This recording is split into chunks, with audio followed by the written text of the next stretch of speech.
QKIS compose your dream. Hello दोस्तों, क्विकैस में आपका स्वागत है। हमारे चैनल पर लगातार एनसीईआरटी क्लास प्रोवाइड कराई जा रही है। ये क्लास 10th हिस्ट्री एनसीईआरटी का 4 नंबर चैप्टर है, औद्योगिक क्रांति। औद्योगिकरण कैसे हुआ, औद्योगिक क्रांति यूरोप में कैसे आई, इंग्लैंड में कैसे आई, ये हमें जानना है। और औद्योगिक क्रांति भारत में क्या प्रभाव लाया है, इसको हमें अच्छे से समझना है। तो औद्योगिक क्रांति का इंग्लैंड में और भारत में कैसे प्रभाव पड़ा, और भारत की अर्थव्यवस्था कैसे प्रभावित हुई, भारत में बेरोजगारी कैसे बढ़ी, भारत में कुटीर और लघु उद्योगों का विनाश कैसे हुआ, सबको यहाँ डिटेल में बताया गया है। तो आप लोग वीडियो को अंत तक देखिएगा। कहीं कोई डाउट होता है तो कमेंट करके पूछिएगा, उसका जवाब आपको दिया जाएगा। हम लोग शुरू करते हैं सीधे लेसन की ओर। आप लोग चैनल को सब्सक्राइब कर लीजिएगा, बेल आइकन को प्रेस कर लीजिएगा, जिससे इस तरह क्लास आपको लगातार मिलती रहे। हम लोग शुरू करते हैं लेसन की ओर। 10th हिस्ट्री एनसीईआरटी का चौथा चैप्टर है, 4 नंबर चैप्टर है, औद्योगिकरण का युग। जो औद्योगिक क्रांति आई थी इंग्लैंड में, वो हमें जानना है। इंग्लैंड में ही औद्योगिक क्रांति क्यों आई, और औद्योगिक क्रांति का भारत पर क्या प्रभाव पड़ा और यूरोप में क्या प्रभाव पड़ा, इसके बारे में हम देखेंगे, और दुनिया में इसका क्या प्रभाव पड़ा। ठीक है, यहाँ लिखा है कि ईटी पॉल म्यूजिक कंपनी ने सन 1900 में संगीत की एक किताब प्रकाशित की थी, जिसकी जिल्द पर ही दी गई तस्वीर में नई सदी के उदय का ऐलान किया गया था। जैसा कि आप इस चित्र में देख सकते हैं कि तस्वीर के मध्य में एक देवी जैसी तस्वीर है। यह देवी हाथ में नई शताब्दी की ध्वजा लिए प्रगति का फरिश्ता दिखाई देती हैं। उसका एक पांव जो है पंखों वाले पहिए पर टिका हुआ है। यह पहिया समय का प्रतीक है। ठीक है, क्योंकि समय लगातार क्या होता है, गतिशील रहता है। उसकी उड़ान भविष्य की ओर है, और इसके पीछे उन्नति के चिन्ह जो है तैर रहे हैं। रेलवे, कैमरा, मशीनें, प्रिंटिंग प्रेस और कारखाना, तो ये सब क्या है, तो ये सब जो है क्या कहते हैं, आधुनिक उन्नति के प्रमुख प्रतीक है, जिनके द्वारा भविष्य में आगे चीज़ों का निर्धारण होगा। तो इसी आधार पर जो है इस तस्वीर को बनाया गया था कि भविष्य में कैसे जो है दुनिया कैसे आगे की ओर निकल रही है। और आप देख सकते हैं दुनिया को आगे ले जाने में किसका किसका योगदान है, वो भी दिखाया गया है। जैसे आपका रेलवे का, जिससे आपका टेलीफोन का, प्रिंट का, मशीनों का, और यहाँ पे आप देख सकते हैं ये आपका प्रगति का की ओर धीरे लगातार क्या है, बढ़ रहा है। तो इस चित्र को बनाया गया था उस समय। तो इसका मतलब है कि औद्योगिक क्रांति ने पूरे दुनिया में बदलाव लाया, और पूरे दुनिया में जो है नए तरीके की जो है अर्थव्यवस्था और सब चीज़ों का क्या हुआ, निर्माण हुआ। और औद्योगिकरण में जो है, जब औद्योगिक क्रांति आई थी तो वहाँ पर मशीनों और तकनीकों का विकास सबसे ज़्यादा हुआ था। ठीक है, तो इस चित्र में जो है मशीन और तकनीक का यह महिमा मंडन एक अन्य तस्वीर में भी ज़्यादा साफ दिखाई देता है। यह तस्वीर एक व्यापारी पत्रिका के पन्नों पर 100 साल से भी पहले छपी थी। इस तस्वीर में 2 जादूगर दिखाए गए हैं। ऊपर वाले हिस्से में जो है प्राच्य इलाके का अलादीन है, जिसने अपने जो है जादुई चिराग को रगड़कर एक जो है भव्य महल का निर्माण कर रहा है। नीचे एक आधुनिक मैकेनिक है जो अपने आधुनिक औजारों से एक नया जो है जादू रच रहा है। तो एक तरफ प्राचीन काल में जो है चिराग रगड़ने से जिन्न आ जाता था, और दूसरी तरफ जो है आधुनिक युग में जो है मशीनों का युग है, और इस युग में औजारों का उपयोग हो रहा है। एक नया जादूगर वह पुल, पानी के जहाज, मीनार और गगनचुंबी इमारतें बनाता है। अलादीन पूरब और अतीत का प्रतीक है, जबकि मैकेनिक पश्चिम और आधुनिकता का प्रतीक है। तो याद रखना, अलादीन की जो कहानी थी ये अरब देशों की कहानी है। तो वहाँ पर जो है जादू के द्वारा विकास हो रहा है, और यहाँ मशीनों द्वारा विकास हो रहा है, खास करके पश्चिमी क्षेत्र में। तो इसी चित्र को यहाँ पर दूसरे जगह पे दिखाया गया, आप ये देख सकते हैं। एक यहाँ पर ये भी निर्माण कर रहा है, लेकिन ये जिन्न है, और ये तो अपने जादू से निर्माण कर रहा है, और ये अपनी मेहनत से मशीनों के बल पर बड़े बड़े डैम, बड़े बड़े पुल, बड़े बड़े जो है बिल्डिंगों का निर्माण कर रहा है। तो दोनों जो है, एक पश्चिमी सभ्यता का और एक पूर्वी सभ्यता का बहुत अच्छा सा यहाँ पे चित्रण करके समझाया गया है। ठीक है, और जो औद्योगिकरण था वो मशीनों का और तकनीक का ही युग माना जाता है। आगे लिखा है, ये तस्वीरें आधुनिक विश्व की विजय गाथा कहती हैं। इस गाथा में आधुनिक विश्व द्रुत तकनीकी बदलाव और आविष्कारों, मशीनों, कारखानों, रेलवे और जो है वाष्पोतों के दुनिया के रूप में दर्शाया गया। इसमें औद्योगिकरण का इतिहास विकास की कहानी के रूप में सामने आता है, और आधुनिक युग तकनीकी प्रगति के भव्य युग का रूप में उभरता है। तो जो आधुनिक युग था वो तकनीक का युग था, मशीनों का युग था। ये का जो है औद्योगिक क्रांति के द्वारा पूरे दुनिया में फैल गया, और पूरे दुनिया में हर चीज में काफ़ी बदलाव आ गया। आगे लिखा है, अब ये छवियां और ये संबंध लोक मानस का हिस्सा बन चुके हैं। क्या आप भी तेज औद्योगिकरण को प्रगति और आधुनिकता के काल के रूप में नहीं देखते हैं? बिल्कुल देखते हैं।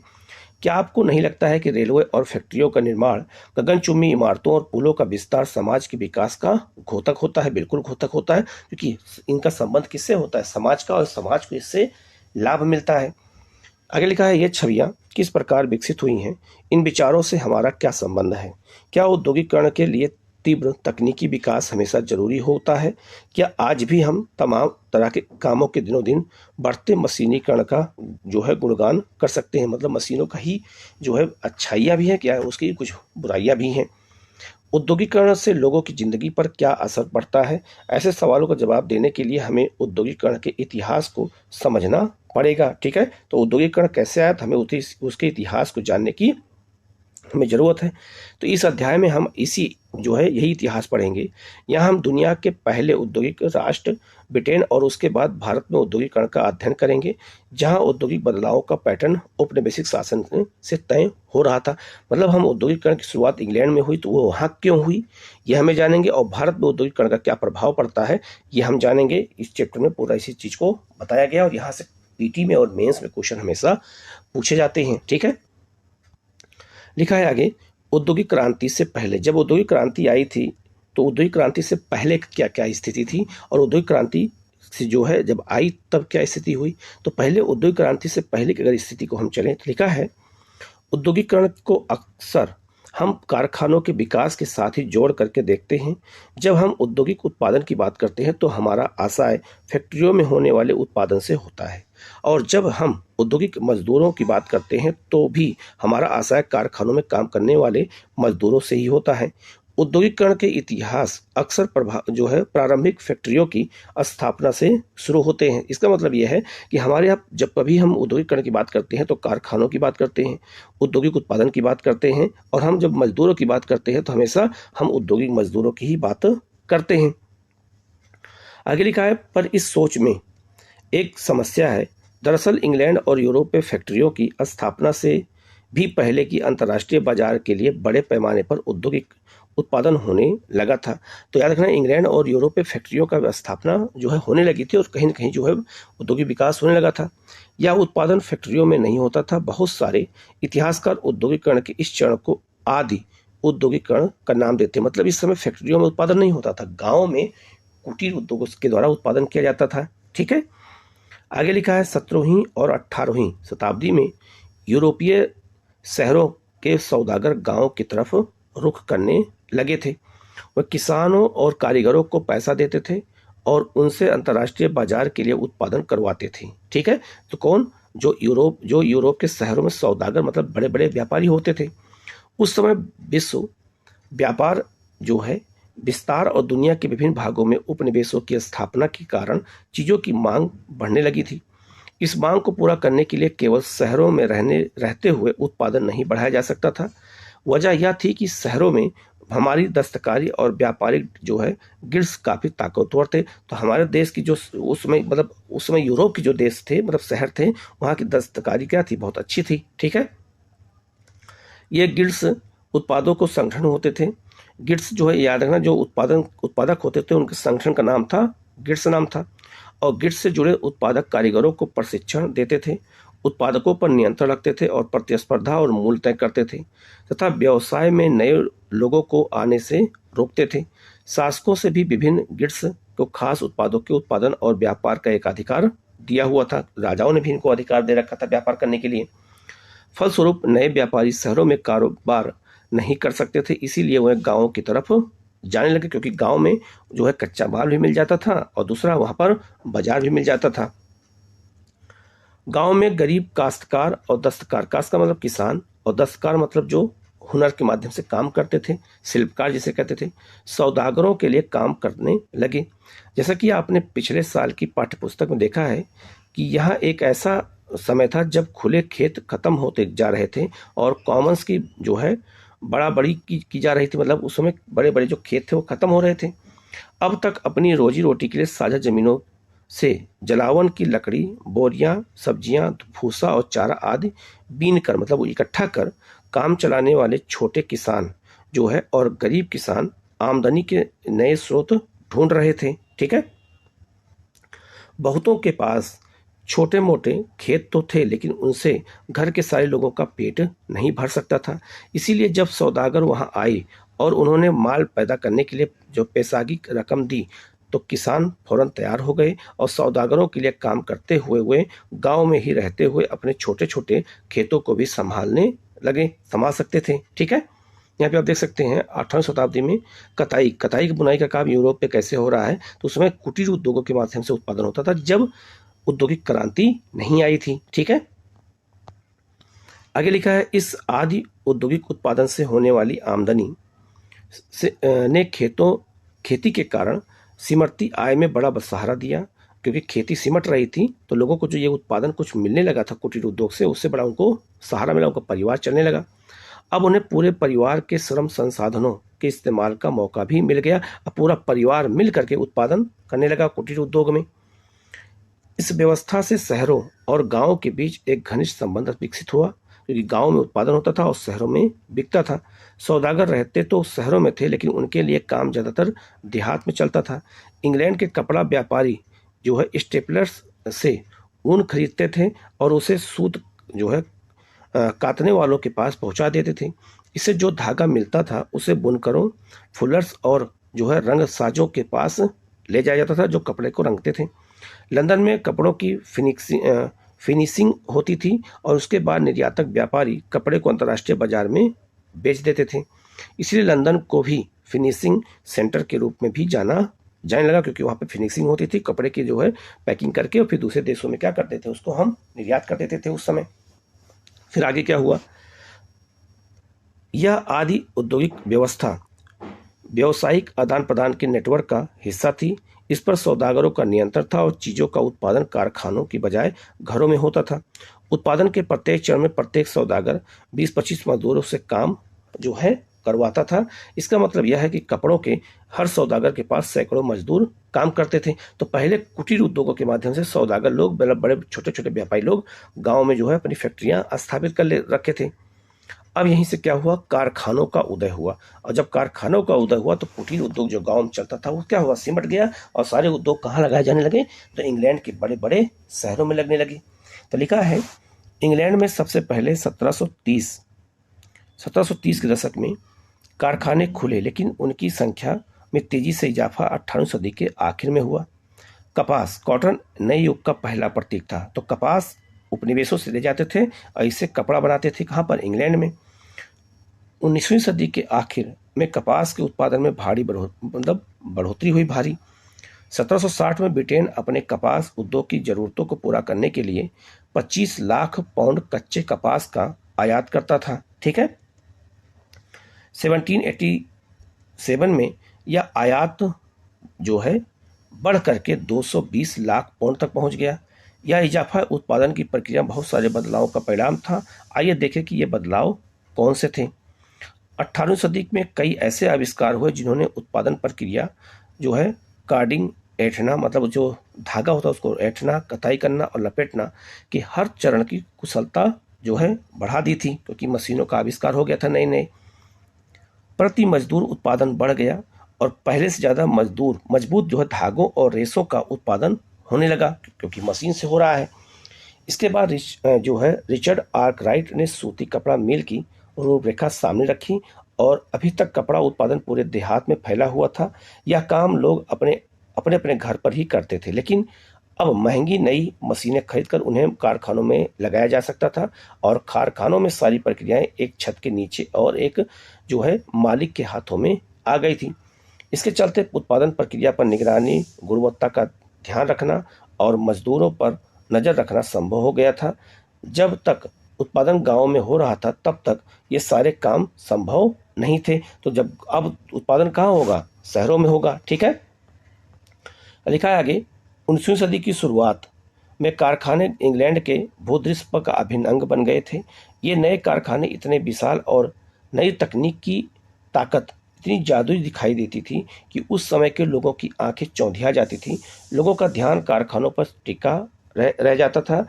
वह इस बात को मानो भूल ही जाते थे कि उनकी आंखों से ओझल गलियों और वर्कशॉप में कभी भी उत्पादन चालू हो सकता है, चालू है। तो इसका मतलब ये हुआ पहले गांव में जहां उत्पादन होता था अब कहाँ होने लगा, शहरों में, और शहरों में नए नए जो है उद्योग स्थापित होने लगे।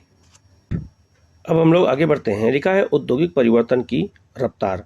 औद्योगिकरण की प्रक्रिया इतनी तेज थी, क्या औद्योगिकरण का मतलब केवल फैक्ट्री उद्योगों के विकास तक ही सीमित होता है? मतलब ये क्वेश्चन पूछा गया, तो इसका उत्तर भी आगे एनसीईआरटी में दिया गया है। इससे पहले आप देख सकते हैं ये मैनचेस्टर शहर है, और मैनचेस्टर शहर में आप देख सकते हैं कि कितनी चिमनियाँ बनी हुई हैं कपड़ा मिलों की। आप ये देख सकते हैं कितनी कपड़ा मिलें यहाँ लगी हुई हैं, धुआं निकलते हुए चिमनियों में से दिखाया गया है। ठीक है, तो मैनचेस्टर सबसे पहला ऐसा शहर था इंग्लैंड का जहाँ कपड़ा मिलें जो है स्थापित हुई और वहाँ पे कपड़ा जो है बनने लगा। लिखा है पहला सूती उद्योग और कपास उद्योग ब्रिटेन के सबसे फलते फूलते उद्योग थे। तेजी से बढ़ता हुआ कपास उद्योग 1840 के दशक तक औद्योगिकरण के पहले चरण में सबसे बड़ा उद्योग बन चुका था। कौन सा? तो आपका सूती कपड़ा उद्योग। इसके बाद लोहा और स्टील उद्योग आगे निकल गए। इसके बाद कौन सा उद्योग आया? तो लोहा और स्टील आ गया। 1840 के दशक से इंग्लैंड में और 1860 के दशक में उसके उपनिवेशों में रेलवे का विस्तार होने लगा। तो रेलवे का विस्तार इंग्लैंड ने इसीलिए किया था कि जिससे जो है बंदरगाहों तक सामान को उपनिवेशों से पहुंचाया जा सके और वहां से इंग्लैंड को लाया जा सके। तो सबसे पहले जब औद्योगिक क्रांति इंग्लैंड में आई तो रेलवे का विकास कहाँ हुआ? इंग्लैंड में, और फिर जो है कहाँ हुआ? उपनिवेशों में हुआ, और भारत में इसी समय हुआ। फलस्वरूप लोहे और स्टील की जरूरत तेजी से बढ़ी क्योंकि रेलवे का विकास हुआ, तो इस्पात का जो है उपयोग क्या हो गया? लोहे का और बढ़ गया। 1873 तक ब्रिटेन के लोहा और स्टील निर्यात का मूल्य लगभग 7.7 करोड़ पाउंड हो गया था। यह राशि इंग्लैंड के कपास निर्यात के मूल्य से क्या हो गई थी? दुगनी हो गई थी। तो क्योंकि रेलवे का विकास हुआ तो लोहा और इस्पात उद्योग का क्या हुआ? स्टील का जो है मांग क्या हो गई? डिमांड ज़्यादा हो गई। लेकिन सबसे पहला उद्योग कौन सा स्थापित किया गया था? सूती। लिखा है आगे दूसरा क्या हुआ? नए उद्योग परंपरागत उद्योगों को इतनी आसानी से जो है हाशिए पर नहीं ढकेल सकते थे। 19वीं सदी के आखिर में भी तकनीकी रूप से विकसित औद्योगिक क्षेत्र में काम करने वाले मजदूरों की संख्या कुल मजदूरों की इसमें से 20% से ज़्यादा नहीं थी।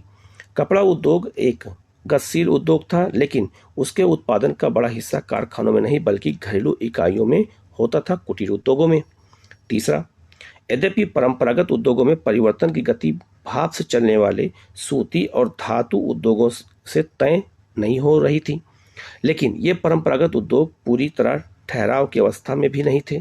खाद्य प्रसंस्करण, निर्माण, पॉटरी, कांच के काम, चर्म शोधन, फर्नीचर, औजारों के उत्पादन जैसे बहुत सारे गैर मशीनरी क्षेत्रों में भी तरक्की हो रही थी क्योंकि इन सबका उत्पादन होने लगा।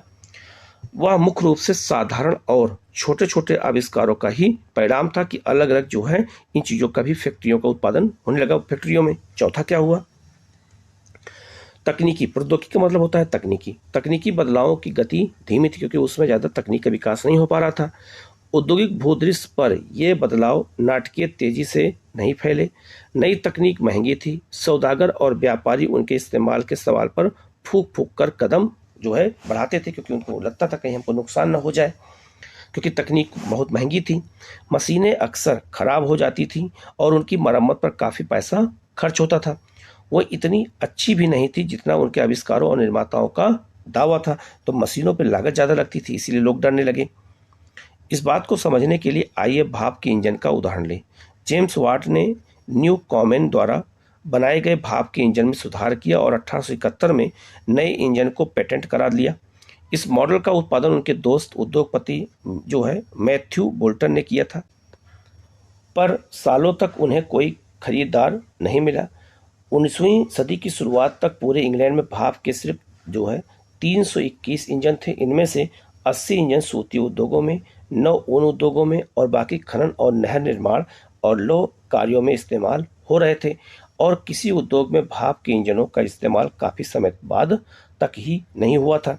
यानी मजदूरों की उत्पादन क्षमता को कई गुना बढ़ाने की संभावना वाली सबसे शक्तिशाली तकनीकी को अपनाने में भी उद्योगपति बहुत ज़्यादा क्या कर रहे थे?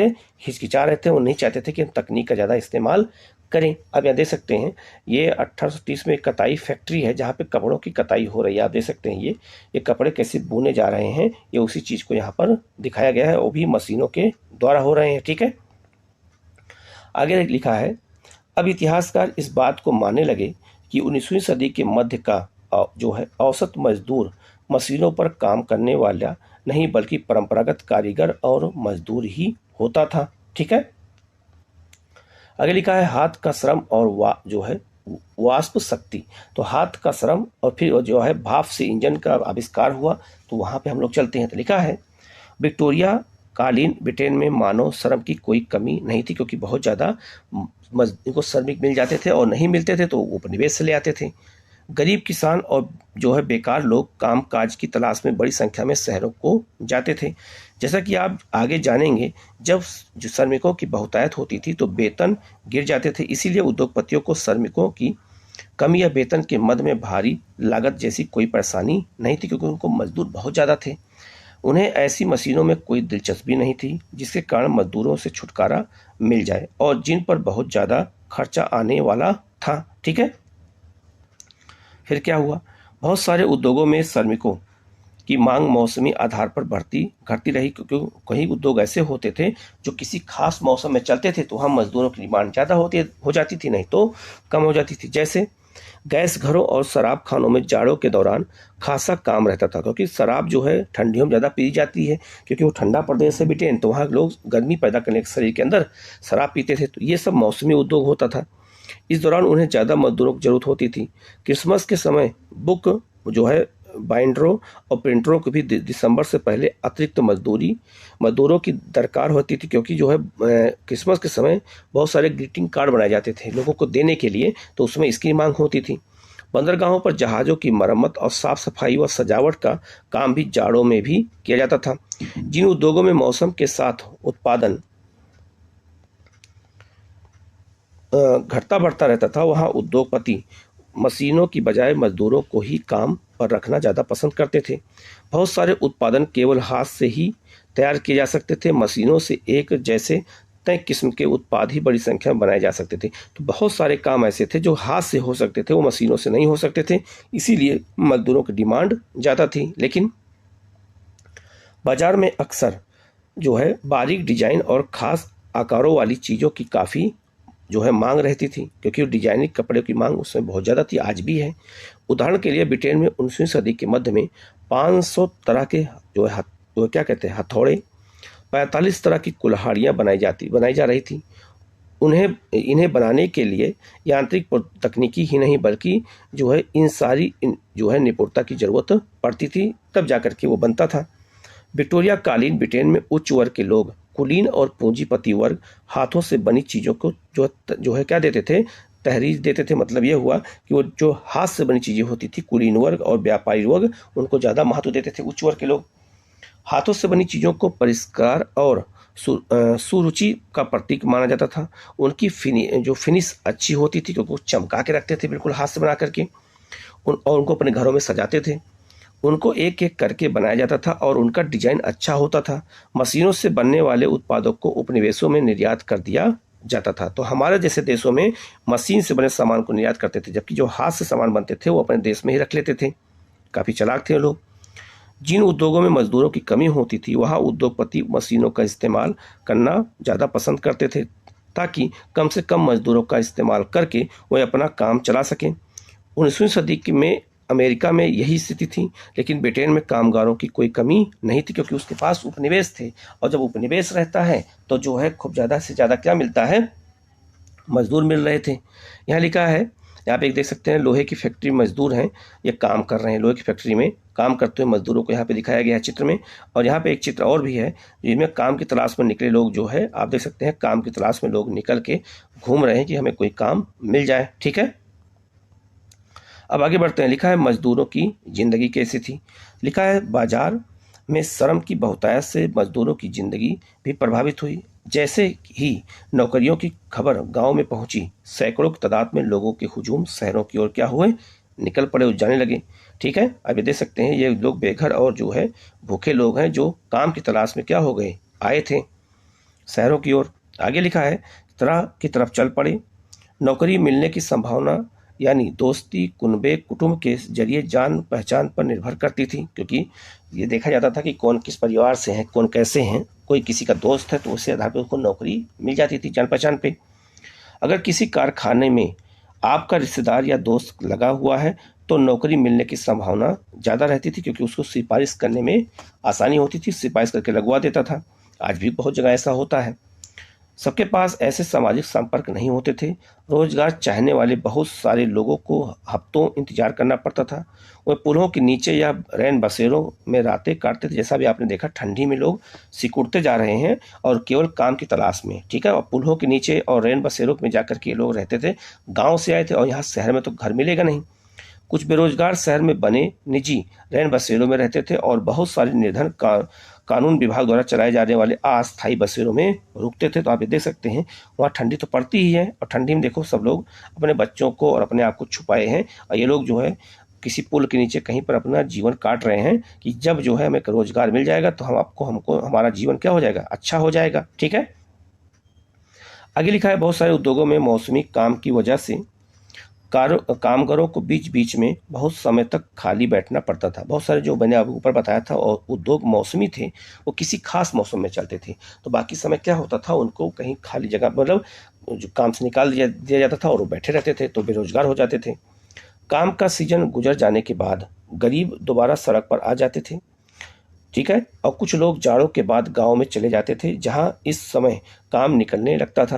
लेकिन ज़्यादातर शहर में ही छोटा मोटा काम ढूंढने की कोशिश करते थे और 19वीं सदी के मध्य तक भी जो है आसान काम नहीं था। तो इस तरह से जीवन बसर उस समय के लोग करते थे कि एक मौसम में काम करते थे और फिर अपने गाँव जा करके या फिर वहीं शहर में छोटा मोटा भी काम करते थे। जब फैक्ट्रियों में बुलाया जाता था फिर आ जाते थे।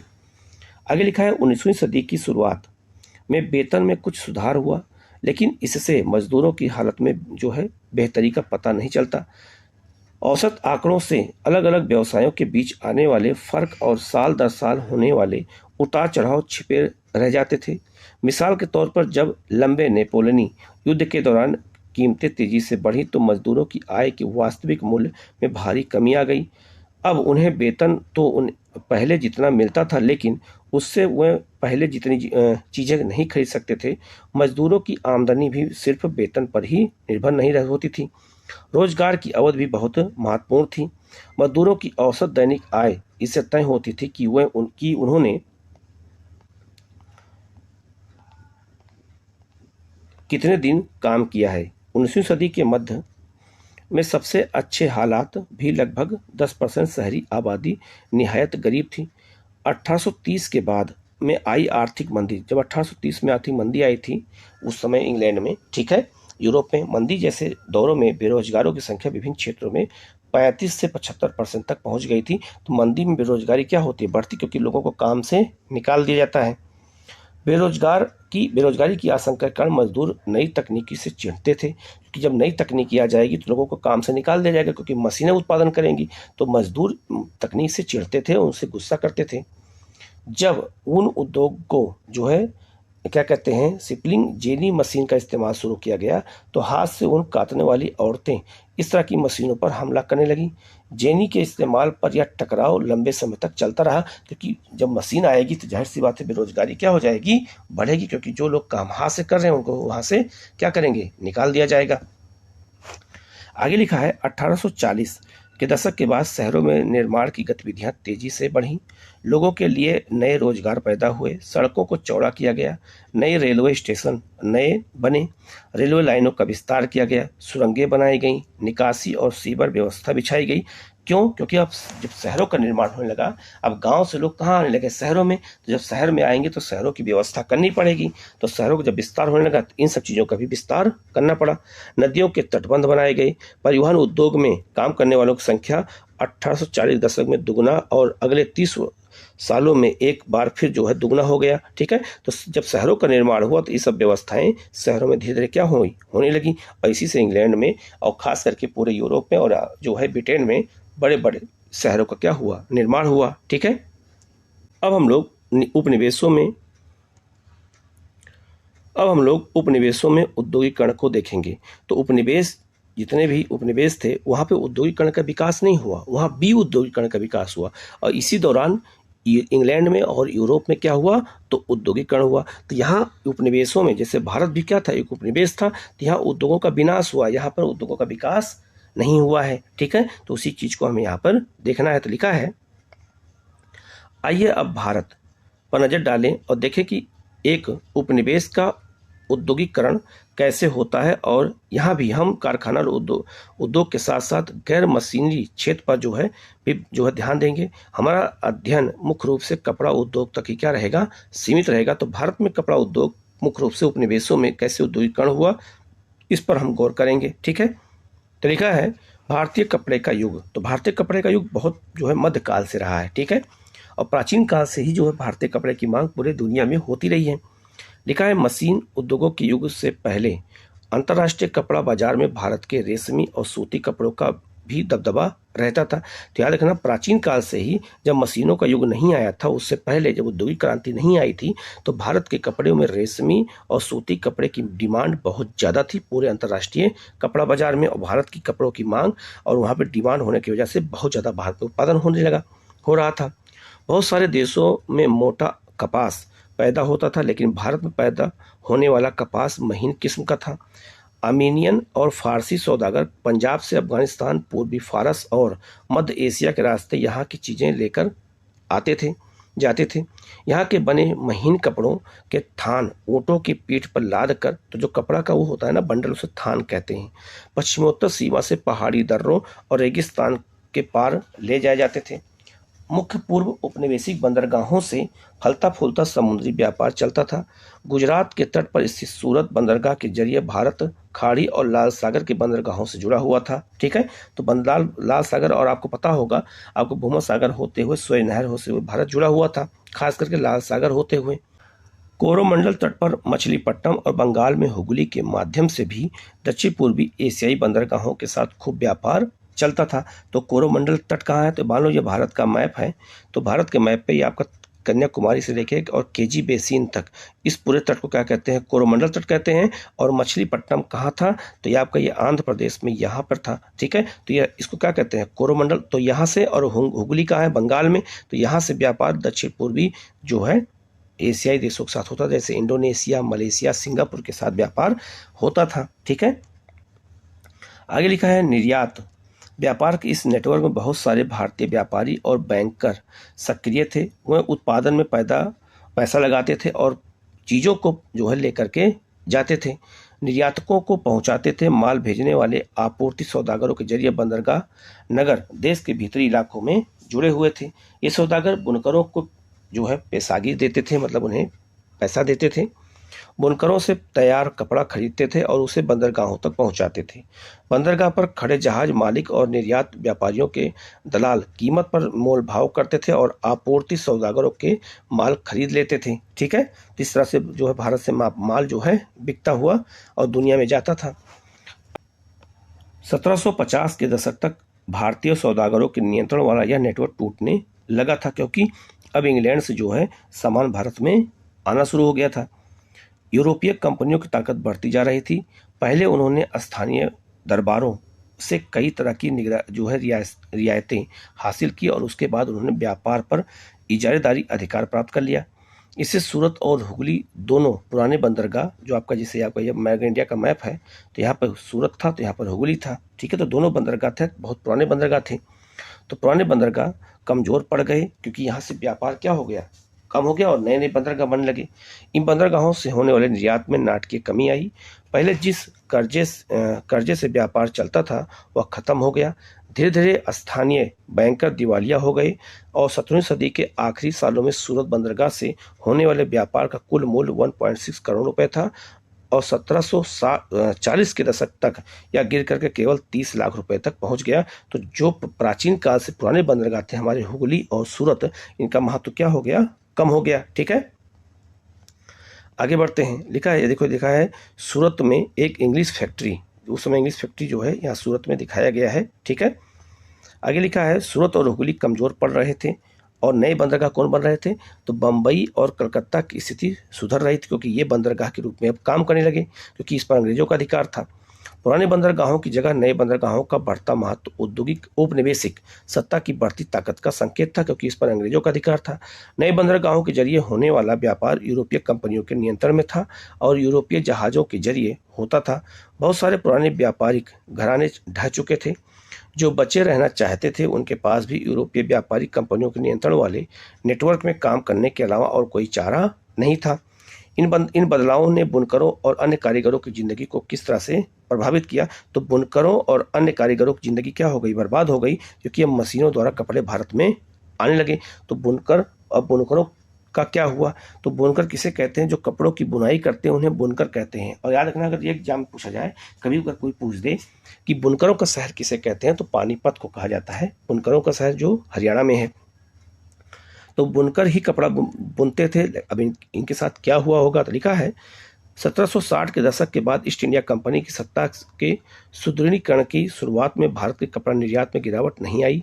ब्रिटिश कपास उद्योग अभी फैला नहीं हुआ था। तो शुरुआत में जब ईस्ट इंडिया कंपनी आई तो उस समय हमारे यहाँ ज़्यादा कपड़ा निर्यात में गिरावट नहीं आई, लेकिन धीरे धीरे आना शुरू हो गई और यूरोप में जो है करीब भारतीय कपड़ों की भारी मांगे थी। इसलिए कंपनी भी भारत से होने वाले कपड़े के निर्यात को ही और जो है क्या कर चलाती थी? फैलाना चाहती थी। उन्होंने उसको जो है और फैला करके आगे बढ़ाना शुरू कर दिया। 1760 और 1770 के दशक में बंगाल और जो है कर्नाटक में राजनीतिक सत्ता स्थापित करने से पहले ईस्ट इंडिया कंपनी को निर्यात के लिए लगातार जो है सप्लाई आसानी से नहीं मिल पाती थी। बुने हुए कपड़े को हासिल करने के लिए फ्रांसीसी, डच और पुर्तगालियों के साथ साथ स्थानीय व्यापारी भी जो है ओढ़ में रहते थे। इस प्रकार बुनकर और आपूर्ति सौदागर खूब मोल भाव करते थे और अपना जो है माल सबसे ऊंची बोली लगाने वाले खरीदार को ही बेचते थे। लंदन भेजे गए अपने पत्र में कंपनी के अफसरों ने आपूर्ति मुश्किल और ऊंचे दामों पर बार बार जिक्र किया। ठीक है, आगे बढ़ते हैं। लिखा है, लेकिन एक बार ईस्ट इंडिया कंपनी की राजनीतिक सत्ता स्थापित हो जाने के बाद जो है कंपनी भारत पर अपने एकाधिकार का दावा कर सकती थी। फलस्वरूप उसने प्रतिस्पर्धा खत्म करने, लागतों पर अंकुश करने और कपास और रेशम से बनी चीज़ों की नियमित आपूर्ति सुनिश्चित करने के लिए प्रबंध जो है और नियंत्रण की एक नई व्यवस्था लागू कर दी। यह काम कई चरणों में किया गया। तो उसने कई चरणों में कैसे भारत में जो है कंपनियों को स्थापित किया और कैसे व्यापार शुरू किया उसको लिखा है। तो लिखा है, पहला कंपनी, मतलब कंपनी अगर वह नाम यहाँ हो रहा है तो बार बार ईस्ट इंडिया कंपनी का नाम आएगा। ठीक है, लिखा है, कंपनी ने कपड़ा व्यापार में सक्रिय भाग जो है व्यापारियों और दलालों को खत्म करने और बुनकरों पर ज़्यादा प्रत्यक्ष नियंत्रण स्थापित करने की कोशिश की। कंपनी ने बुनकरों पर निगरानी रखने, माल इकट्ठा करने और कपड़ों की गुणवत्ता जांचने के लिए वेतनभोगी कर्मचारी तैनात कर दिए, जिन्हें जो है क्या कहते थे? गुमाइस्ता कहा जाता था। तो जो वेतनभोगी कर्मचारी होते हैं उन्हें क्या कहते थे? गुमाइस्ता कहते थे। ठीक है, आगे बढ़ते हैं। दूसरा क्या था? कंपनी को माल बेचने वाले बुनकरों को अन्य खरीदारों के साथ कारोबार करने पर पाबंदी लगा दी गई कि बुनकर और किसी के साथ व्यापार नहीं कर सकते हैं।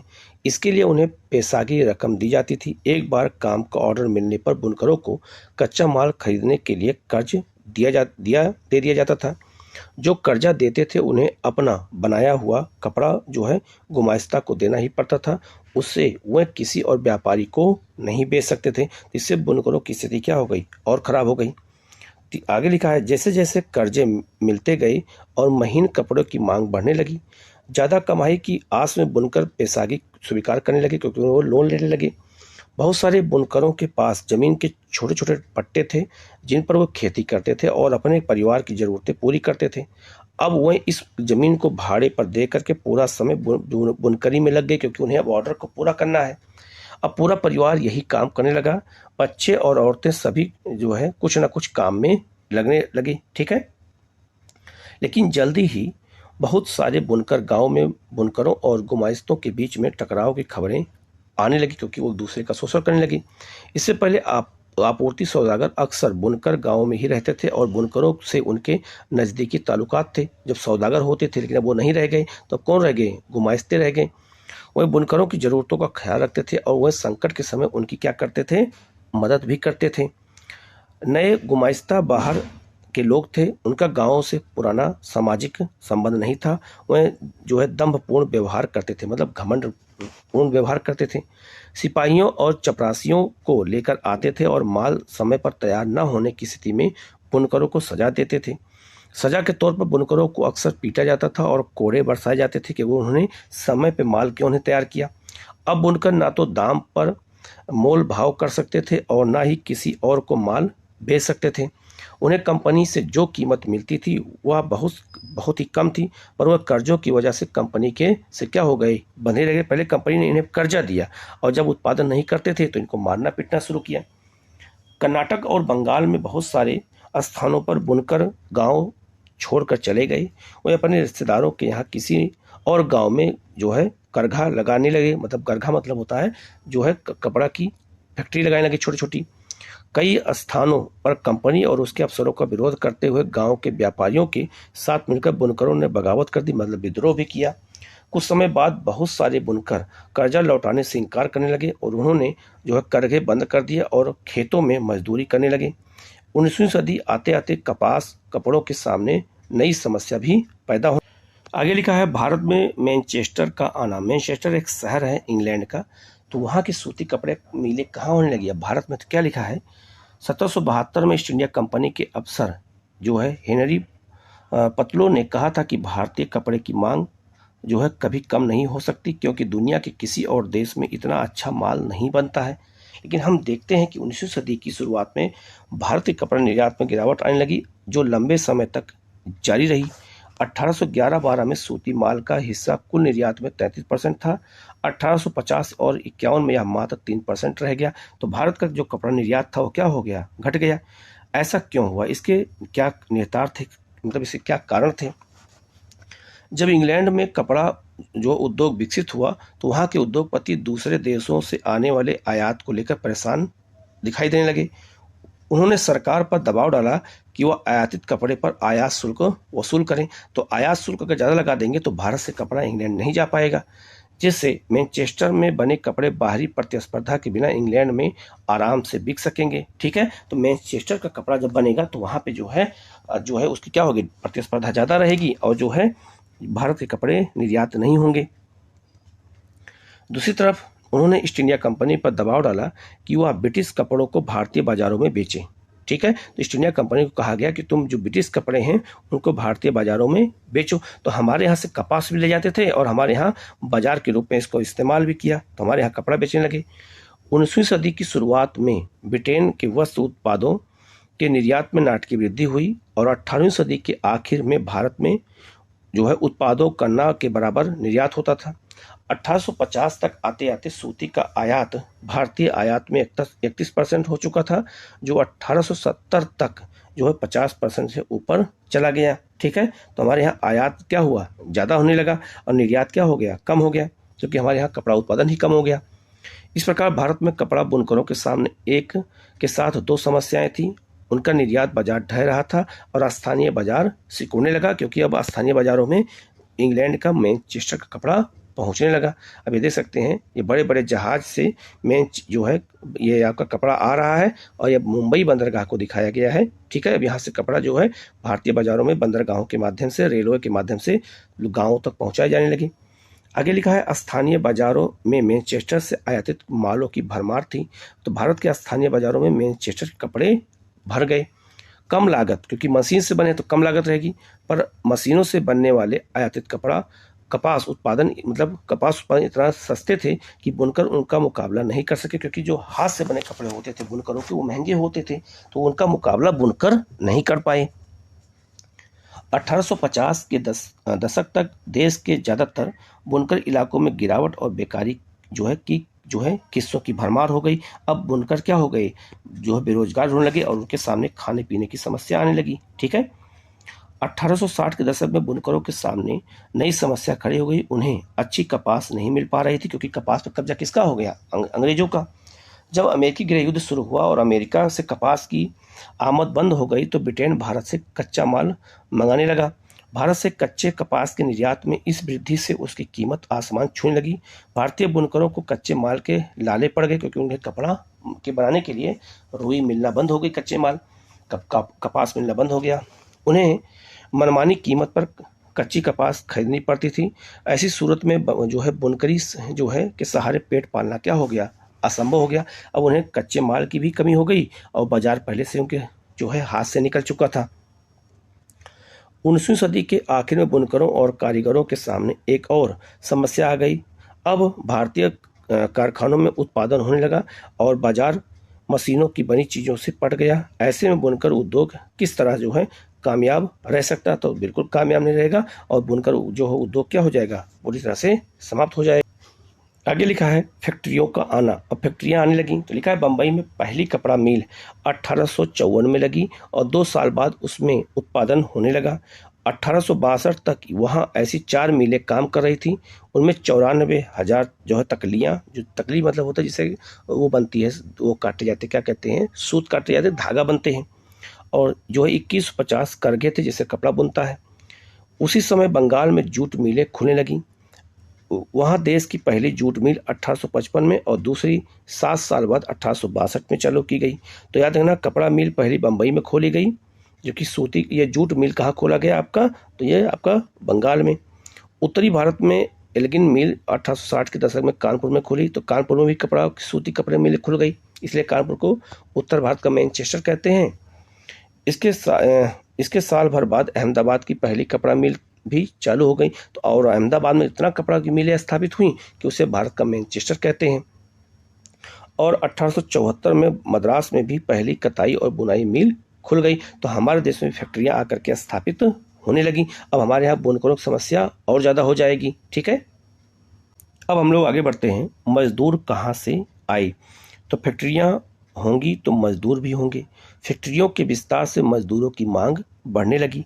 1901 में भारतीय फैक्ट्रियों में 5,84,000 मजदूर काम करते थे और 1946 तक यह संख्या के बढ़ करके 24,36,000 तक पहुंच गई। ये मजदूर कहाँ से आए, ये मजदूर भारत में कहाँ से आए? ज़्यादातर औद्योगिक इलाकों में मजदूर आसपास के जिलों से आते थे। जिन किसानों कारीगरों को गांव में काम नहीं मिलता था, वह औद्योगिक केंद्रों की तरफ जाने लगे।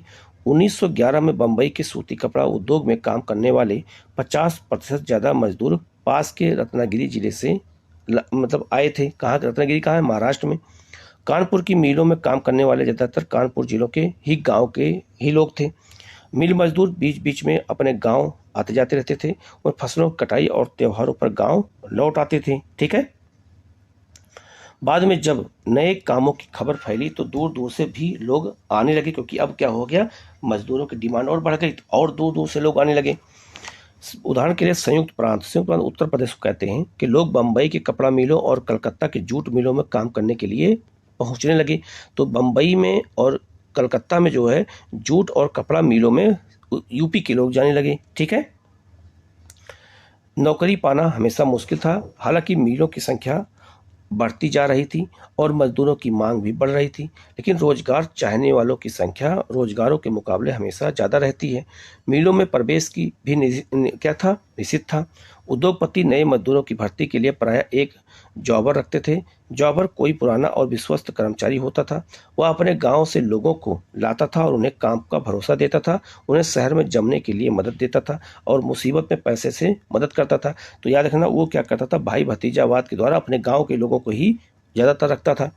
इस प्रकार जॉबर ताकतवर और मजबूत व्यक्ति बन गया था और बाद में जॉबर मदद के बदले पैसे और तोहफों की मांग करने लगे और मजदूरों की जिंदगी को नियंत्रित करने लगे, क्योंकि वही उनको काम देते थे तो उनके जीवन को क्या करेंगे, कंट्रोल करेंगे।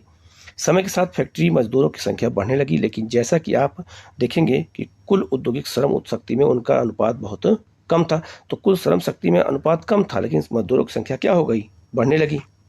हम लोग आगे बढ़ते हैं। लिखा है लघु उद्योगों की बहुतायत। तो लघु उद्योगों का बहुतायत कैसे हुआ, लिखा है हालांकि युद्ध के बाद फैक्ट्री उद्योगों में ताकतवर इजाफा हुआ, क्योंकि प्रथम विश्व युद्ध के बाद, लेकिन अर्थव्यवस्था में जो है विशाल उद्योगों का हिस्सा बहुत छोटा था। उसमें से ज़्यादातर 1911 में 67% बंगाल और बम्बई में स्थित थे। कौन, जो है छोटे उद्योग। बाकी पूरे देश में छोटे स्तर के उत्पादन का ही दबदबा रहा। पंजीकृत फैक्ट्रियों में कुल जो है औद्योगिक श्रम शक्ति का बहुत छोटा हिस्सा ही काम करता था। यह संख्या 1911 में 5% और 1931 में 10% थी। बाकी मजदूर गली मोहल्लों में स्थित छोटी छोटी वर्कशॉप और घरेलू इकाइयों में काम करते थे। कुछ मामलों में तो 20वीं सदी के दौरान हाथ से होने वाले उत्पादन में दरअसल इजाफा हुआ था। यह बात हथकरघा क्षेत्र के बारे में भी सही है, जिसकी हमने पीछे चर्चा की थी। सस्ते मशीन निर्मित धागों से 19वीं सदी में कताई बुन उद्योग को भी खत्म कर दिया गया था, लेकिन तमाम समस्याओं के बावजूद बुनकर अपना व्यवसाय किसी तरह चलाते रहे। 20वीं सदी में हथकरघा पर बने कपड़े के उत्पादन में लगातार सुधार हुआ और 1900 से 1940 के बीच यह 3 गुना तक क्या हो गया, जो है हो चुका था। ऐसा कैसे हुआ, इसके पीछे क्या कारण था? देखा, इसके पीछे आंशिक रूप से तकनीकी बदलाव का हाथ था। जब तकनीकी बदलाव होंगे, जाहिर सी बात है ऐसा काम होगा ही। अगर लागत में बहुत ज़्यादा इजाफा ना हो और उत्पादन बढ़ सकता हो तो हाथ से काम करने वाले को नई तकनीकी अपनाने में कोई परेशानी नहीं होती थी। लेकिन 20वीं सदी के दूसरे दशक तक आते आते हम ऐसे बुनकरों को देखते हैं जो फ्लाई शटल वाले करघों का इस्तेमाल करते थे। मतलब ये एक तरह का आधुनिक करघा था। इससे कामगारों की उत्पादन क्षमता बढ़ी, उत्पादन तेजी से हुआ और श्रम की मांग में कमी आई। 1941 तक भारत में 35% से ज़्यादा हथकरघों में जो है फ्लाई शटल लगने लगे थे। त्रावणकोर कहाँ है? ये केरल में है। मद्रास, मैसूर, कोचीन, बंगाल आदि क्षेत्रों में ऐसे हथकरघे 70 से 80% तक थे। इसके अलावा भी कई छोटे छोटे सुधार किए गए, जिनसे बुनकरों की अपनी उत्पादकता बढ़ाने और मिलों से मुकाबला करने में क्या मिली? मदद मिली। ठीक है, मिलों के साथ प्रतिस्पर्धा का मुकाबला कर पाने के मामले में कुछ बुनकर औरों से बेहतर स्थिति में थे। बुनकरों में से कुछ मोटा कपड़ा बनाते थे, जबकि कुछ महीन किस्म के कपड़े बुनते थे। मोटे कपड़े को मुख्य रूप से गरीब ही खरीदते थे और उनकी मांग भी भारी उतार चढ़ाव रखते थे। खराब फसल और जो है अकाल के समय जब ग्रामीण गरीबों के पास खाने को कुछ नहीं होता था और नगद आय के साधन खत्म हो जाते थे, तो वे कपड़ा नहीं खरीद सकते थे और बेहतर किस्म के कपड़े की मांग खाने पीते तबके में ज़्यादा थी। इसमें जो है उतार चढ़ाव भी कम आते थे। जब गरीब भूखों मर रहे होते थे तब भी अमीर यह कपड़ा खरीद सकते थे। ठीक है, यह सब चीज़ें होती थी। अकाल, जब सूखा पड़ता था उसे अकाल कहते हैं, तो कई तरह की बीमारियां होती थी। तो अकालों में जो है बनारसी और या फिर बालूचरी साड़ियों की बिक्री पर असर नहीं पड़ता था। वैसे भी जैसा कि आप देख सकते हैं, तो याद रखना बनारसी साड़ी आम आदमी नहीं पहनेगा, इसीलिए चाहे अकाल पड़े, चाहे सूखा पड़े, चाहे कुछ भी हो जाए, इनकी डिमांड हमेशा ज़्यादा रहती थी क्योंकि अमीर लोग पहनते थे। मील विशेष प्रकार की बुनाई को नकल नहीं कर सकते थे।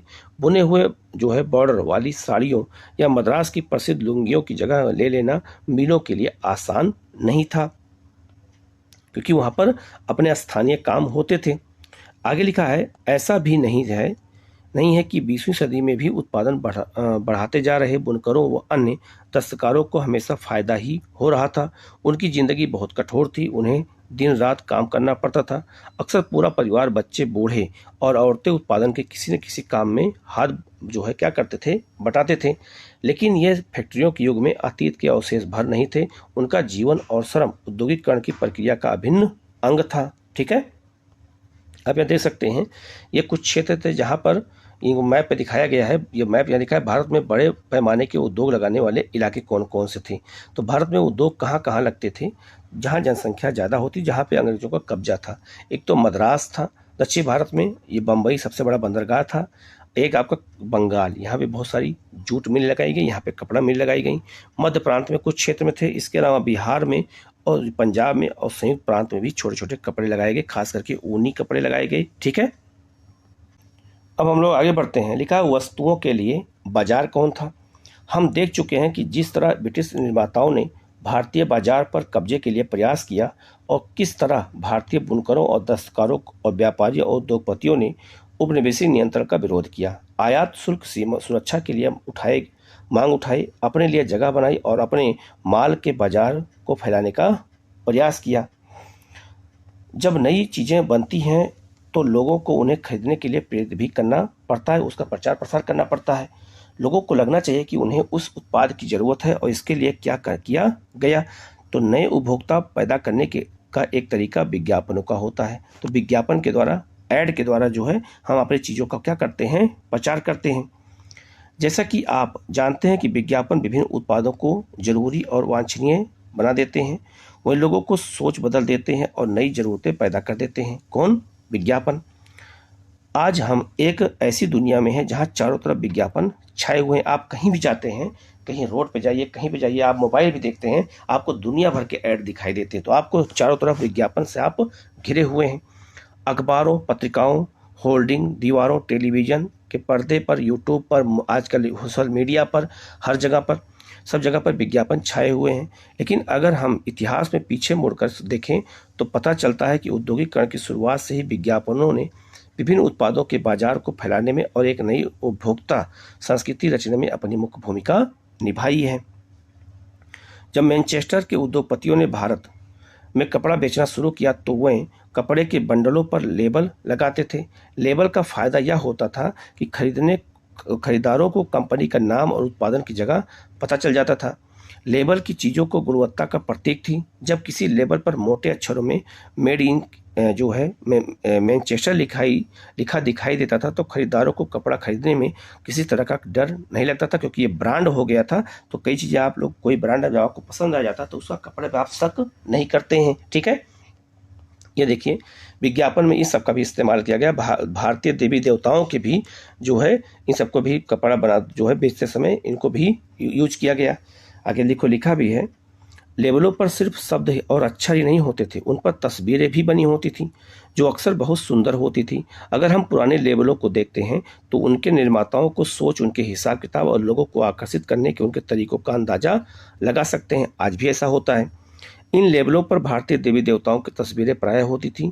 देवी देवताओं की तस्वीर के बहाने निर्माता ये दिखाने की कोशिश करते थे कि ईश्वर भी चाहता है कि लोग उस चीज़ को खरीदें। कृष्ण या सरस्वती की तस्वीरों का फायदा ये होता था कि विदेश में बनी चीज़ भी भारतीयों को जानी पहचानी सी लगती थी। तो भारतीय देवताओं का इस्तेमाल भी किया गया था उस समय, जो है किसके लिए? कपड़े को बेचने के लिए। आप ये देख सकते हैं यहाँ पर भगवान विष्णु जो है इनको भी जो है दिखाया गया है। माचिस के डिब्बे पर इनको बनाया जाता था उस समय, या कपड़े की फैक्ट्रियों में इनको किया जाता था। आगे लिखा है, देवताओं की तस्वीर इस तरह महत्वपूर्ण व्यक्तियों, सम्राटों और जो है नवाबों की तस्वीरें भी विज्ञापनों और कैलेंडरों पर खूब इस्तेमाल होती थी। जो है इनका संदेश अक्सर यह होता था कि अगर आप इस शाही व्यक्ति का सम्मान करते हैं तो इस उत्पाद का भी सम्मान कीजिए। ठीक है, तो ये उनका चाल थी, उनका ये दिमाग था कि कैसे अपनी चीज़ों को बेचना है।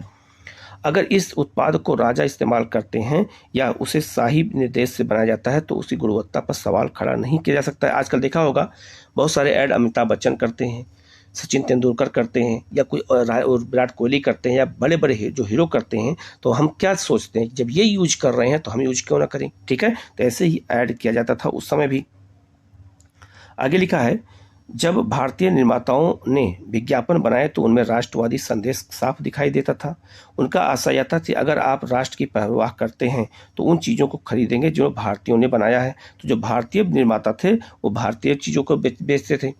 यह विज्ञापन स्वदेशी राष्ट्रवादी संदेशों के वाहक भी होते थे। ठीक है, अब हम लोग निष्कर्ष की ओर देख लेते हैं। तो लिखा है, जाहिर है कि उद्योगों के युग में बड़े बड़े प्रौद्योगिकी बदलाव आए, फैक्ट्रियों का उदय हुआ और नई जो है औद्योगिक श्रम शक्ति अस्तित्व में आई। लेकिन जैसा कि आपने देखा है कि इस युग में हाथ से बनने वाली चीज़ें और छोटे पैमाने का उत्पादन भी औद्योगिक भूदृश्य का एक महत्वपूर्ण हिस्सा था। ठीक है, आप यहाँ देख सकते हैं चित्र में, यहाँ देख सकते हैं अलग अलग चित्रों के माध्यम से, अलग अलग देवी देवताओं के माध्यम से इन सब चीज़ों को भारतीय कपड़े को लेबल लगा करके इसको बेचा जाता था। ठीक है, तो इसमें जो इम्पोर्टेंट चीज़ थी मैंने बता दिया है, ये बहुत ही महत्वपूर्ण है, इसको अच्छे से देखिएगा। कहीं कोई डाउट होता है कमेंट करके पूछिएगा, उसका जवाब आपको दिया जाएगा। Okay, thank you.